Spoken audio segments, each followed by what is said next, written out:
Hello à tous, bonjour et bonjour à tous et à toutes. J'espère que vous allez bien.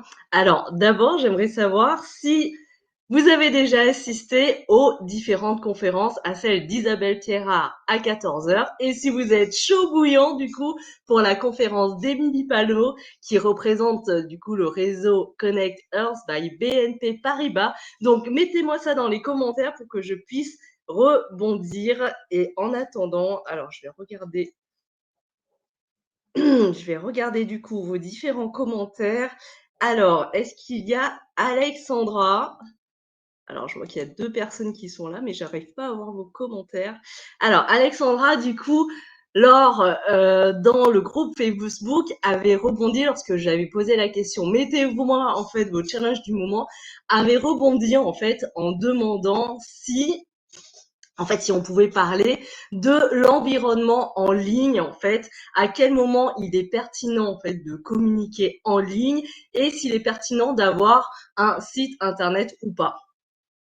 Alors, du coup, je vais vous répondre à l'envers parce que si vous avez bien constaté, en fait, lorsque vous vous êtes inscrit au sein du sommet des femmes entrepreneurs, en fait, vous êtes tombé sur ce qu'on appelle une landing page, c'est ce qu'on appelle un tunnel de vente, dont le seul objectif, en fait, était de vous inscrire. C'est-à-dire que vous n'êtes pas tombé sur mon site internet ou qui existe d'ailleurs, je ne sais pas si vous l'avez vu, mais j'ai un site internet qui présente en fait toutes mes différentes réalisations, le podcast, le livre, le Cénacle qui est l'école en ligne. Mais par contre, en fait, il y a différents objectifs en fait. C'est-à-dire que moi, mon objectif, c'était de ne pas vous disperser, de ne pas vous perdre au niveau de toute l'offre que je faisais. Je voulais que vous soyez concentrés sur les femmes entrepreneurs. La question en fait que pose Alexandra, c'est est-ce qu'il est utile d'avoir un site internet? Et je vais vous faire une réponse de Normand, c'est oui ou c'est non.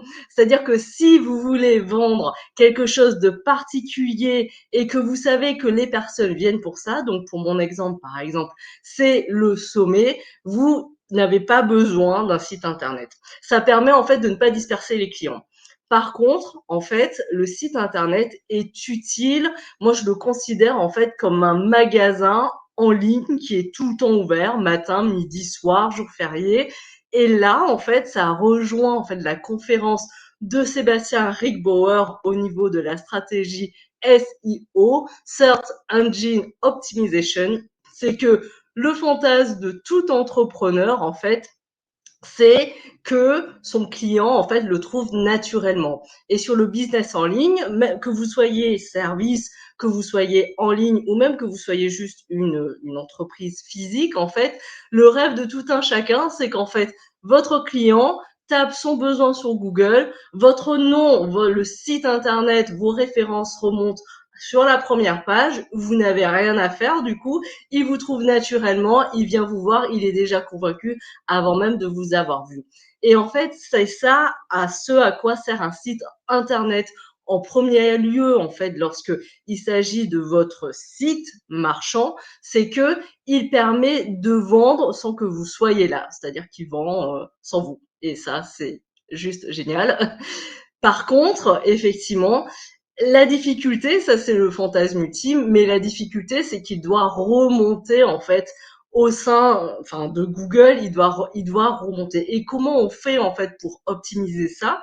Donc pour ce faire, je vous conseille en fait de regarder en fait la conférence de Sébastien en premier lieu, et en second lieu en fait c'est pour ça que l'on parle de croissance organique qui en fait est différente de la croissance payante, c'est qu'il y a deux manières en fait de faire venir vos clients. Soit vous payez en fait de la publicité qui fait venir vos clients, soit en fait c'est de la croissance organique, de la croissance qui se fait de manière naturelle. Et comment on fait ça? En fait, c'est en créant des contenus. Et comment on crée des contenus? En fait, vous choisissez un réseau social, n'importe lequel, que ce soit le réseau que vous préférez. Ça, c'est vraiment important. Soit vous faites du YouTube, soit de l'Instagram, soit vous faites un blog.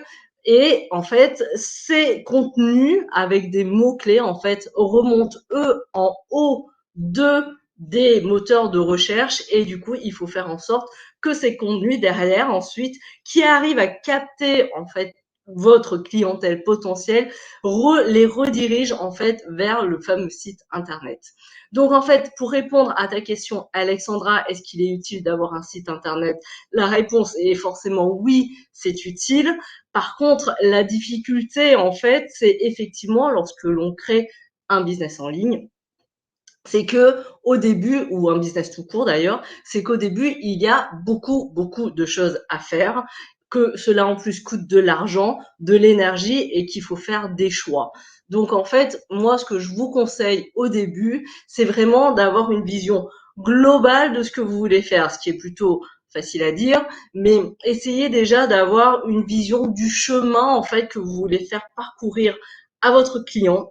Quels sont les services que vous offrez, à quel tarif, comment est-ce que le client fait pour vous trouver. En fait, c'est une vraie réflexion qu'il faut avoir dès le début, en fait, même en amont de la création de votre entreprise.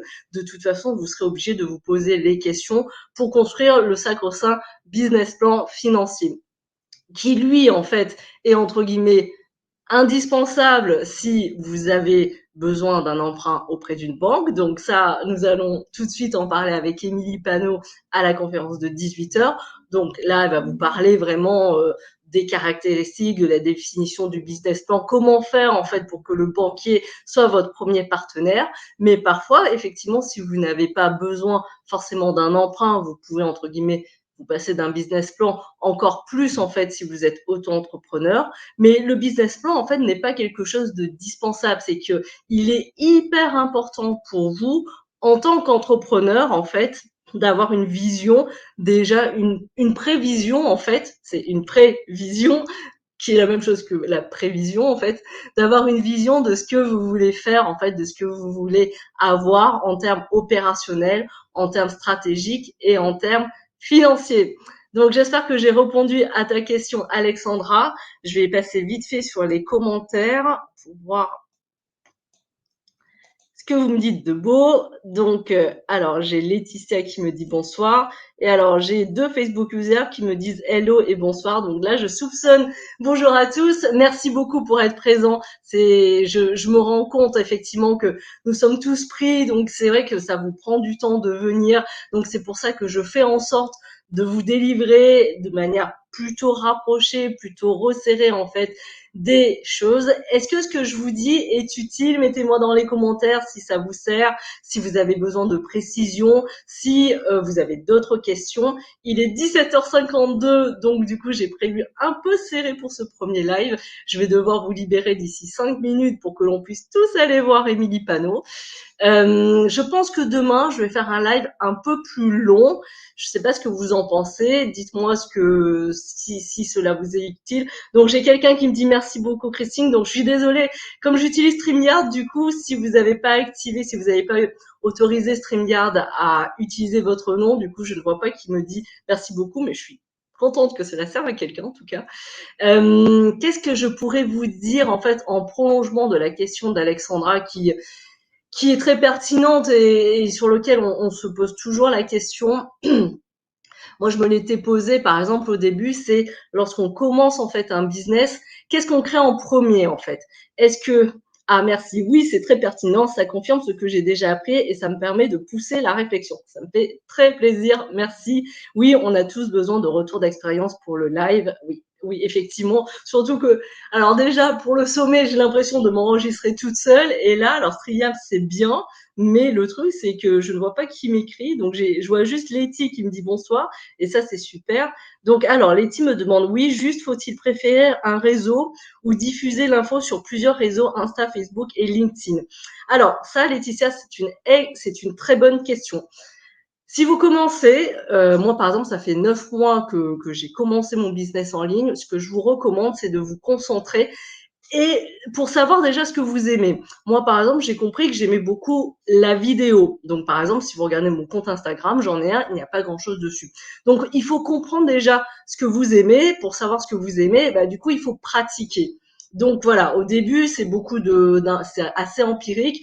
Vous allez voir ce que vous aimez et ensuite, lorsque vous aurez compris ce que vous aimez, vous pourrez en fait ce qu'on appelle scaler. Ça veut dire porter votre puissance, votre diffusion encore plus loin. C'est-à-dire que moi, par exemple, maintenant que j'ai compris que j'aimais les lives, que j'aimais également la vidéo, et bien maintenant, en fait, je diffuse toutes mes vidéos, ce qui n'est pas le cas pour celle-là parce que c'est spécifique au direct et au sommet, mais sinon, en fait, toutes mes vidéos, je les live stream sur tous les réseaux à la fois. C'est-à-dire qu'ils sont sur LinkedIn, Facebook et tout ça avec un seul outil qui est StreamYard. Donc, ce que je vous recommande, en fait, c'est d'abord, première étape, vous de comprendre ce que vous aimez. Il y a des gens qui adorent Instagram, par exemple. Moi, j'aime moins ça. Je préfère les lives. Il y a d'autres personnes qui préfèrent écrire. Donc, déjà, trouvez ce que vous aimez. Et une fois que vous aurez compris ça, en fait, commencez à vraiment le pratiquer à vitesse un peu plus industrielle, ce que je fais actuellement. Et après, du coup, vous pourrez même passer à la vitesse super champion, ce que je suis en train de faire, ce que j'essaie de faire en ce moment, c'est-à-dire qu'à partir d'un seul fichier, donc par exemple moi la vidéo, derrière je l'utilise, j'en fais un podcast, je le mets également dans mes cours en ligne, je le mets sur YouTube et d'ici peu je vais le transcrire. Donc à partir d'une seule pièce, en fait, je me retrouve avec 6 ou 7 contenus différents en fait que je mets sur différents endroits. Mais ça demande une super maîtrise en fait, c'est-à-dire de savoir en fait transformer tous ces formats. Donc, on ne peut pas faire tout ça en même temps. Moi, évidemment, dans la théorie, à un moment, vous le verrez, on vous dit rapidement, bah, il suffit de créer une vidéo et puis tu la déclines en 7 morceaux. Sauf que ça, il faut savoir le faire, ça prend du temps et c'est normal. Donc, le message que j'aimerais vous donner, c'est que monter un business, en fait, ça prend du temps. Il faut vraiment en avoir conscience. Il faut prendre du temps, en fait, pour trouver sa patte, pour trouver également l'offre que vous voulez faire. Peut-être que vous tâtonnerez. Moi, j'ai tâtonné pendant les 6 premiers mois et peut-être que je vais continuer à tâtonner encore. Donc voilà, ça prend du temps. C'est pour ça qu'il faut bien valoriser en termes d'argent ce dont vous avez besoin. Et après, il faut vous trouver parce que le business en ligne, en fait, c'est complètement différent de tout ce qu'on a fait avant. Moi, avant, ma zone de génie, même si c'est toujours ça, c'était de faire de l'Excel et des PowerPoint. Donc, ça n'a rien à voir par rapport à faire du live sur des réseaux sociaux. Donc, il faut apprendre à devenir bon aussi. C'est-à-dire que si vous allez sur ma chaîne YouTube, bah, vous verrez au début, la première vidéo est juste catastrophique. Et mon premier live, bah, le téléphone est tombé par terre. Donc voilà, donc je me suis améliorée, mais il faut se donner du temps. Alors, quelqu'un d'autre me dit: «Oui, ce n'est pas facile pour le moment, pas de retour sur les réseaux sociaux, sauf des abonnés, mais pas de clients». Alors là, je vois pas qui. Alors je vois juste Facebook User. Alors il faut être patient, c'est-à-dire que et je vais terminer sur ça malheureusement parce qu'il est 17h57 et on va devoir commencer le live avec Émilie Panot. Il faut en fait voir le parcours client comme un entonnoir. C'est-à-dire que là, je l'ai vu vraiment pour le sommet, c'est-à-dire qu'au début, il y a plein de gens qui arrivent sur votre tunnel de vente, sur votre page. Je donne n'importe quel chiffre, c'est 100 000 personnes par exemple. Et évidemment, sur ces 100 000 personnes qui arrivent sur votre site internet, sur votre landing page, dans votre magasin, évidemment, pas tout le monde ne va acheter. Donc là, déjà, vous perdez, je dis n'importe quoi, 10% sur les 1000 personnes qui sont arrivées. Donc, ça fait, je calcule vite, 100 personnes. Après, donc, du coup, dedans, en fait, ils vont flâner dans votre magasin et compagnie. Ils vont peut-être s'inscrire, ils vont venir dans votre site Facebook, ils vont venir au live. Donc là, vous vous retrouvez avec 100 personnes. Mais vous vous doutez bien que les 100 personnes, bah, sur ça, il y en a peut-être 5 qui vont être convaincus et il y en a peut-être une qui va acheter. Donc, ça fait du 1 pour 1000. Et c'est normal, en fait. Sur toutes les étapes, en fait, de votre entonnoir de vente, vous allez avoir des ratios de transformation, mais évidemment, vous allez perdre des gens.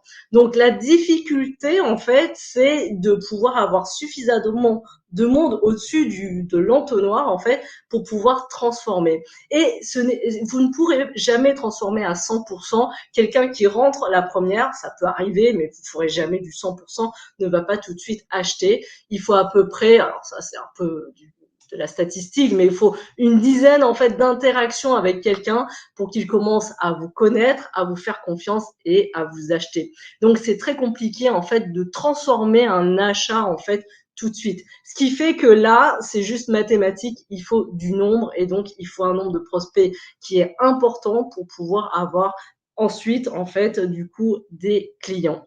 Il est 17h59, je suis désolée, c'était hyper court. Je suis très agréablement surprise, je pensais pas qu'il y aurait autant de monde. Je vous donne rendez-vous demain, du coup, on fera un live beaucoup plus long, qui commencera à 18h. Vous pourrez me laisser vos questions, comme ça j'aurai un peu plus de temps pour préparer. C'était vraiment, vraiment super d'interagir avec vous. Ça fait toujours plaisir, en fait, de voir qu'il y a du monde qui est là, parce que les conférences sont bien visualisées. Je suis aussi très agréablement surprise, mais on sait jamais jusqu'au moment où les gens sont là que le public est présent. Je vous dis à tout de suite dans la conférence d'Émilie Panot. Je vous donne rendez-vous demain dans le groupe Facebook, cette fois plutôt à 17h. Merci beaucoup pour avoir été présent. C'était super chouette de vous croiser. Je vous dis à tout de suite et très bonne conférence avec Émilie Panot. Je vous retrouve au sein du groupe YouTube, au sein du chat. Et vous pouvez parler, hein, parce que ce matin, les gens n'osaient pas parler, donc c'était un peu mort. Donc voilà, je vous dis à tout de suite. Ciao, ciao. Salut Alexandra.